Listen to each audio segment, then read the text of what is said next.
NCTV45, The Train, anytime on your time. This program was provided through funding from Cedars Restaurant in Newcastle, Pennsylvania.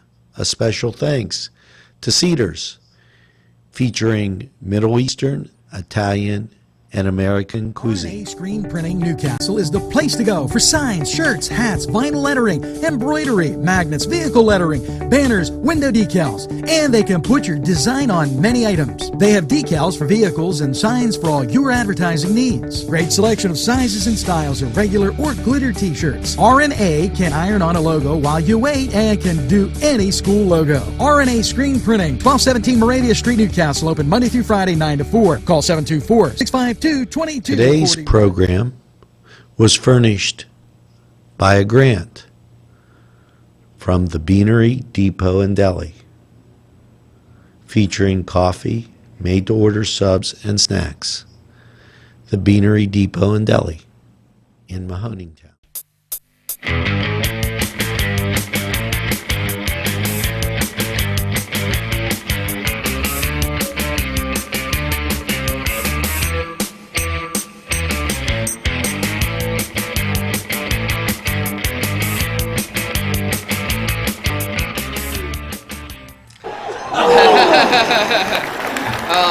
Welcome to the Cedars Sports Report, everybody. I'm Alex Laverson, and that's our producer. The joke's Angelo Parada, and he's always tried to get me to stumble right when we come into the show. And right before we got on, I kind of got on his case about how he never gives me the cue, so he thought he'd be cute and actually give me a cue without actually starting the show. So. Wildcats, that rings a bell. Villanova. Big East. Listen, I always have an affinity. I'm always going to have an affinity for old Big East schools, okay? And look, I mean, I like Big Ten schools too because I went to Penn State Shenango, so I have... In other words, you have this affinity for Pitt too. Well, yeah, of course. But you know I went to Penn State Shenango and Pittman campus. If they stayed in the Big East and didn't tear down Pitt Stadium, they'd be looking good right now. Well, I don't know. I think they're looking good with their coach, Jeff Capel, right now. But I looked up his record. Yeah, his record's good. And upon further investigation, he was fired a couple times. No. He was fired once. That was because of a violation from his assistant coach, a recruiting violation where he actually had to vacate 13 of his wins.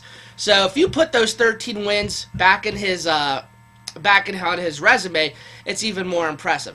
Listen, we talked about this the last show, so I'm not going to get too much into it. I'm just saying, Listen, they couldn't have... This guy was better than Danny Hurley because of his ACC history and his ACC ties. The bottom line, Angelo, Pitt's not going back to the Big East. The Big East Conference is long gone. So you got to look for the future. I don't know. Tell that to Villanova. Listen. Villanova, that's just a very classy program inside and out. If you watch any of their clips, if you watch any like YouTube clips, you'll find a plethora of videos of when, example, a player trips or falls out of, trips or goes out of bounds or something like that.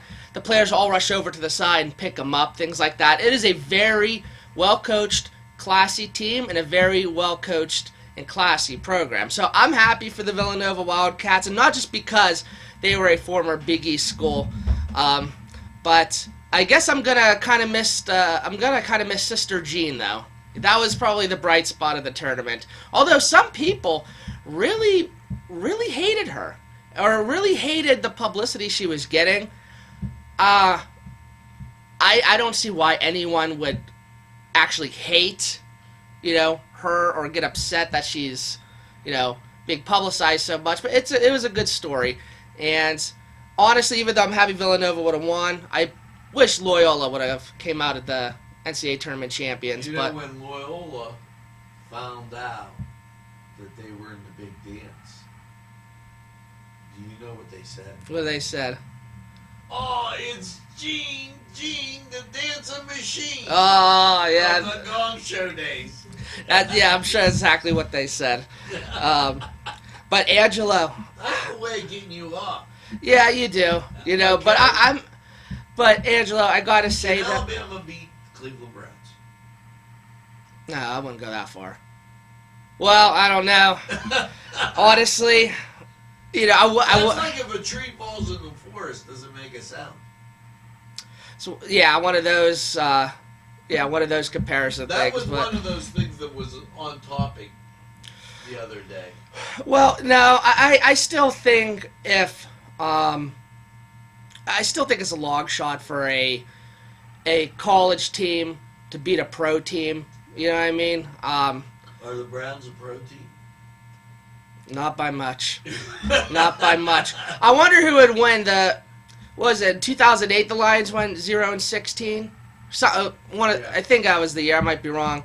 And you know the Browns last year. I wonder who would win. What the score would be. But that would be the toilet bowl. That really would be. But hey, look. The thing with the Browns though, they have nowhere to go but up.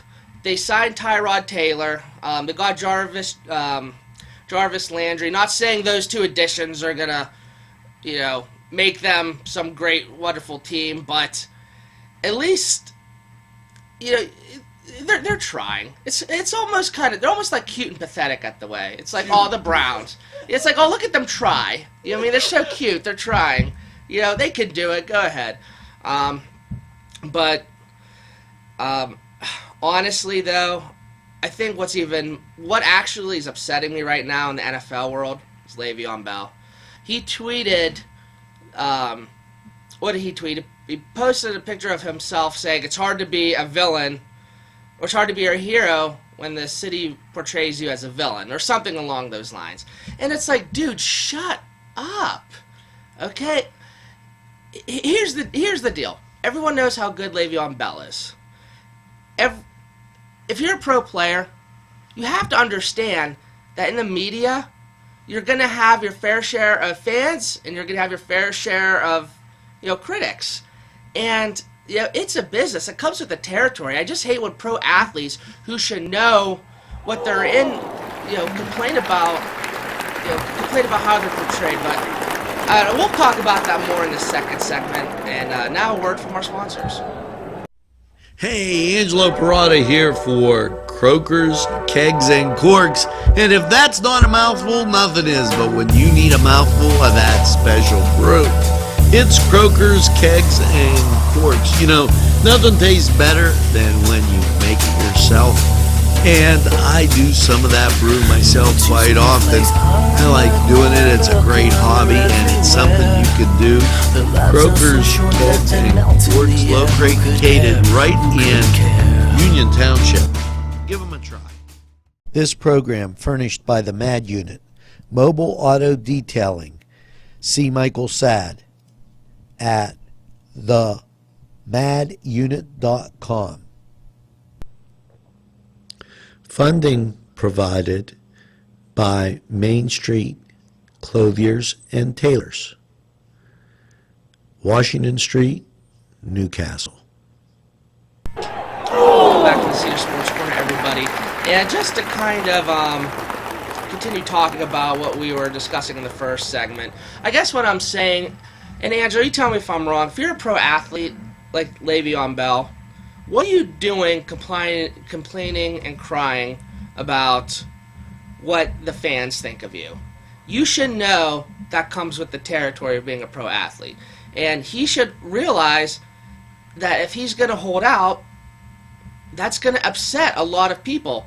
And I'm not even saying he's wrong for not wanting to be franchise tagged, for wanting a better contract. That's not, I don't blame him per se for doing what he thinks is best for him and what he thinks he's worth. Because it's a business.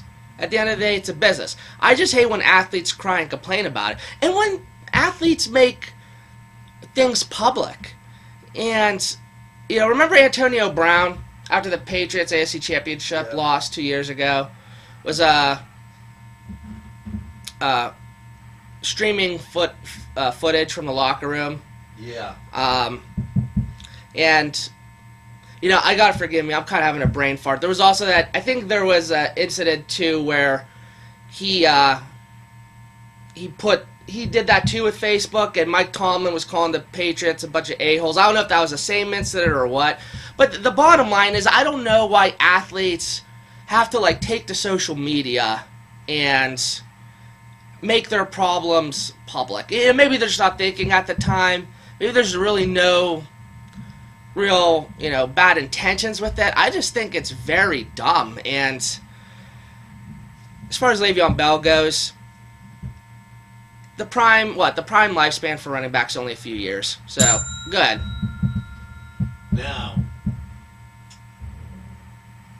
when was Notre Dame's first NCAA basketball championship?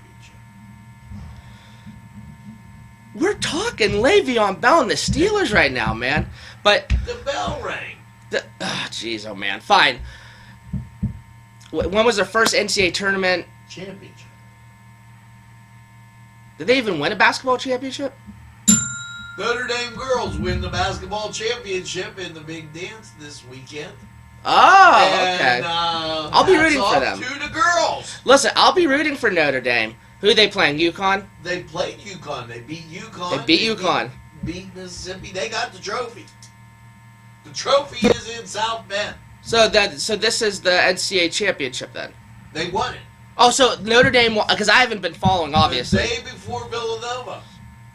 So Notre Dame women's hoops is the national championship. That's exactly how they Good for them. I'm surprised you haven't been I'm bragging about that. And I've been going little by little, Because you're so humble of a guy. Yeah, you know what I mean? I would never be trying to throw you these curveballs. Never. No, you would never do anything like that. You would never try to throw me off the game on one of our broadcasts because you think it's funny. But honestly, I'm happy for them. I like Notre Dame in general as a school. One of the reasons was because in 1988, the year I was born, they won the national championship, and they beat the team I hate the most, the West Virginia Mountaineers. So to me, that's something I could always rub in a Mountaineers fan's face. I could always pretend like I'm not a Pitt fan and say I'm a Notre Dame fan and just kind of rub it in their face.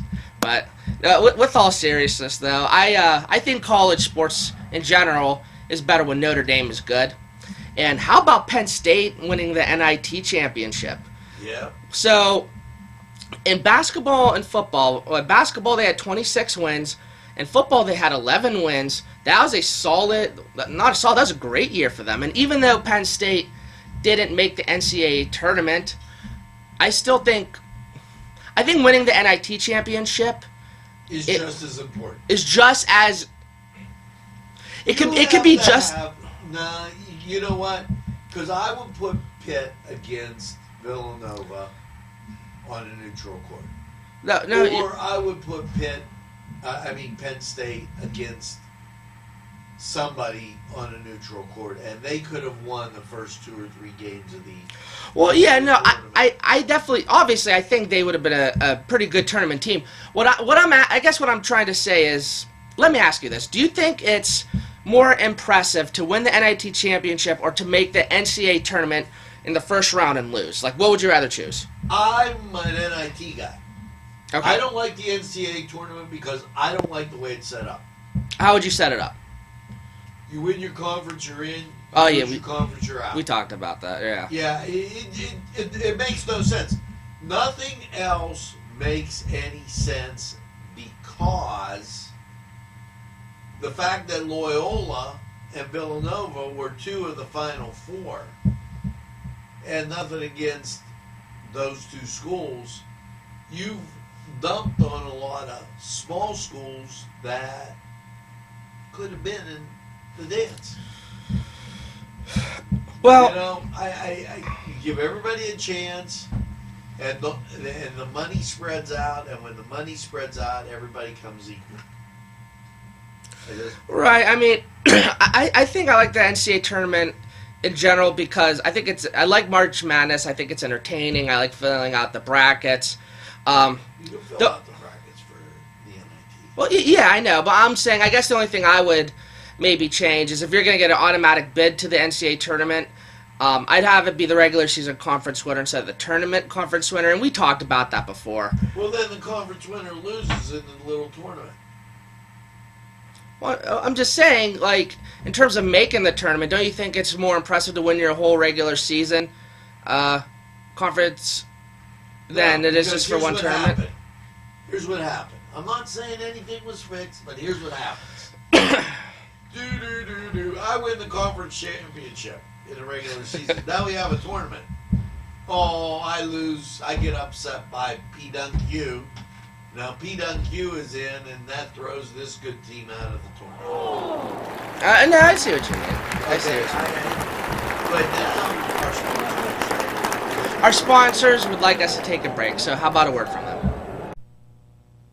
today's programming is brought to you by NCTV45 and NC Radio 450, Newcastle's community television station.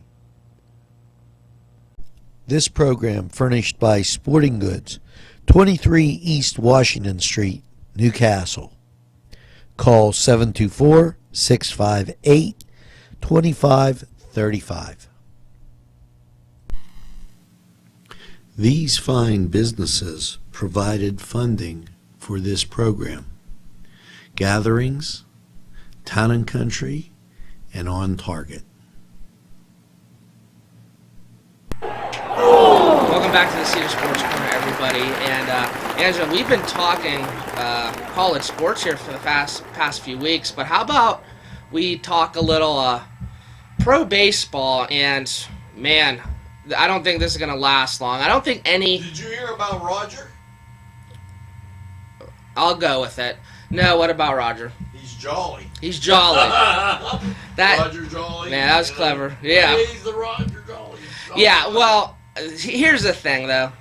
Okay, so what are they? What, 4-0, 5-0? Yeah. Time to break out the Bucks. Yeah. They're going to have a wholesale trade. Well, how about this? And I don't know if this is more of just the fans' frustration with management or the fact that it was cold on opening day, but they had the lowest opening day attendance ever in PNC Park history. I can't even blame. It's probably a combination. Yeah, I can't. There's no way I can blame management for that. Because to try and sell somebody to go out and sit. And the cold is hard. Yeah. Okay. Especially when it's a tweener kind of game. The Twins wouldn't be my pick as an opening game deal. Mm-hmm. To me, the Twins should have been playing maybe Milwaukee. That's like for the old Oak Barrel. Right. Michigan, Right. I mean, it just makes sense to open up with these rivalries. I would have done St. Louis and the Reds. Right.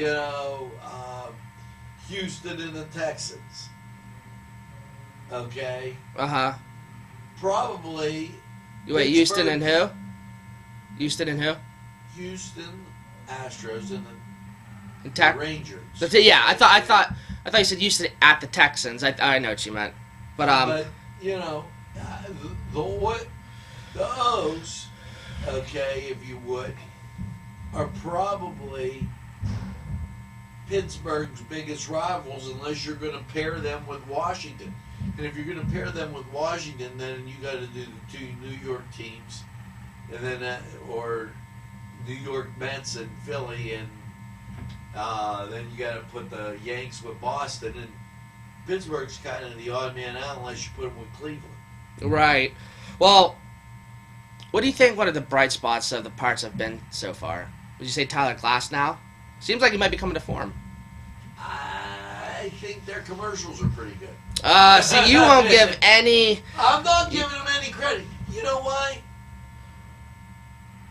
I have watched this, and my opinion is that when they haven't scouted you, they don't know what they're up against. And by mid-season to late season, you get caught, and the next year you're in the dumper. Well, I think... Seriously, you scout pitchers. Where's he throw? How's he throw? That's what's scouted. Right.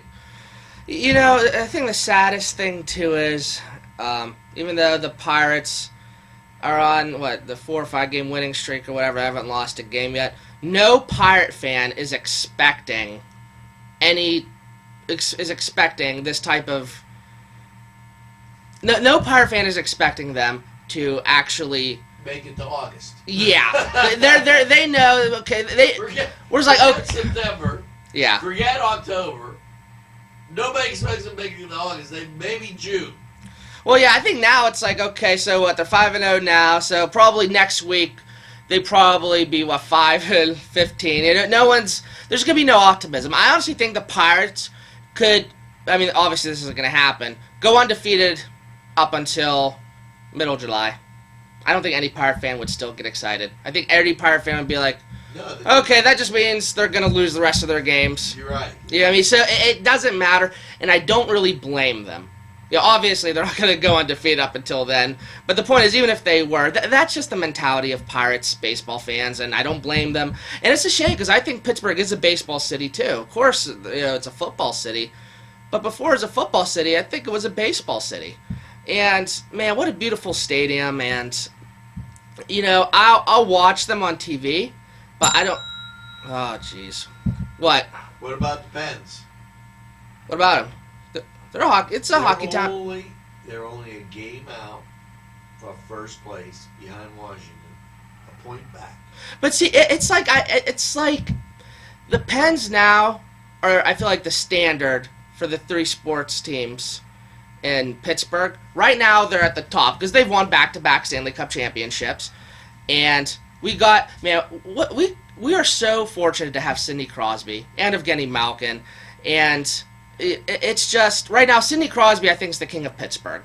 And it's like a complete 180 with Pirates fans and Pens fans. Now it's like Pens fans are like, okay, the Penguins are out of... the Pens aren't in playoff contention, and there's still maybe only a month or 2 left in the season. They expect them to get in, even as like a 8 seed, and get to... Well, there's only weeks. No, I'm making a point. I'm just saying the Pens fans are of the mentality. Let's say right now they were out of playoff contention. Okay. I think Pens fans would still think, okay, still not time to be urgent because they're just going to find their way in and they'll still make damage into the playoffs and probably get to the Cup. I'm just saying right now that's the mentality.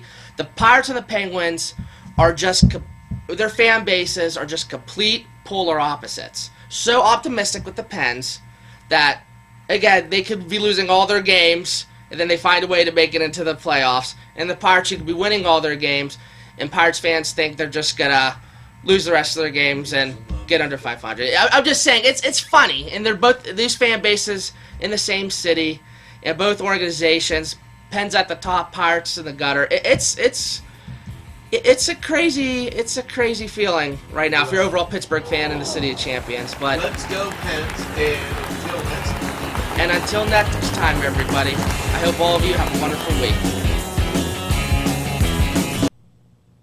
A special thanks to the YMCA for caring about the Lawrence County community and providing funding for this program.